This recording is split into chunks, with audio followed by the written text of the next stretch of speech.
The rectangles shown have the same area, find x. So the area of this and the area of this is equal.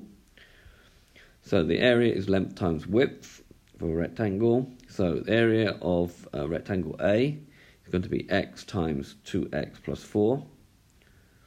And the area of rectangle B is going to be x plus 2 times x plus 6. Now we are told the area is equal.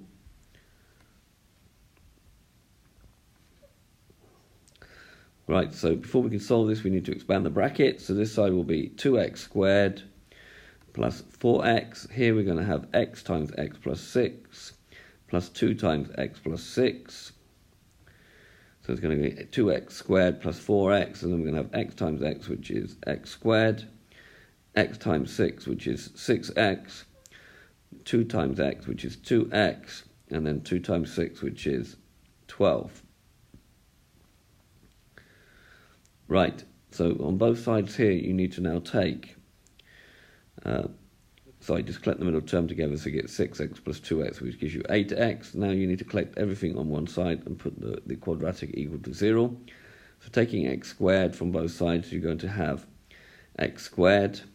Taking 8x from both sides, that's going to give minus 4x on this side, and taking 12, it's going to be minus 12 is equal to 0. So we now need to solve this quadratic.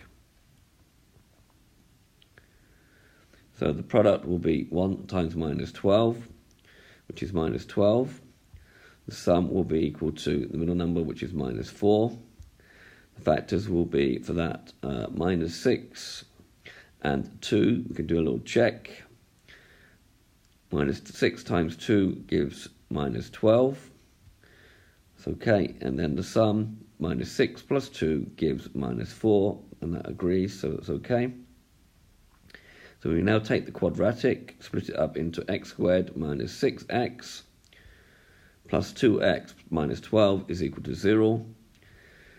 Group the first two terms together, so you're going to get x, brackets, x minus 6. Group these two together, so you're going to get plus 2. X minus 6 is equal to 0. Common factor here of x minus 6, that now comes out.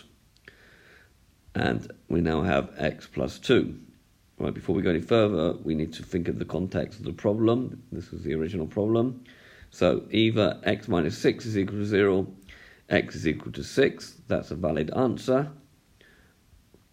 Or x plus 2 is equal to 0, gives x is equal to minus 2.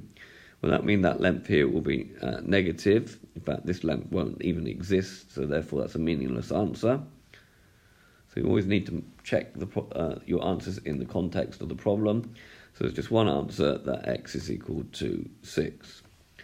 Okay, this has been a video to show you how to form and solve quadratic equations using rectangles. I hope you've understood, and I thank you very much for watching.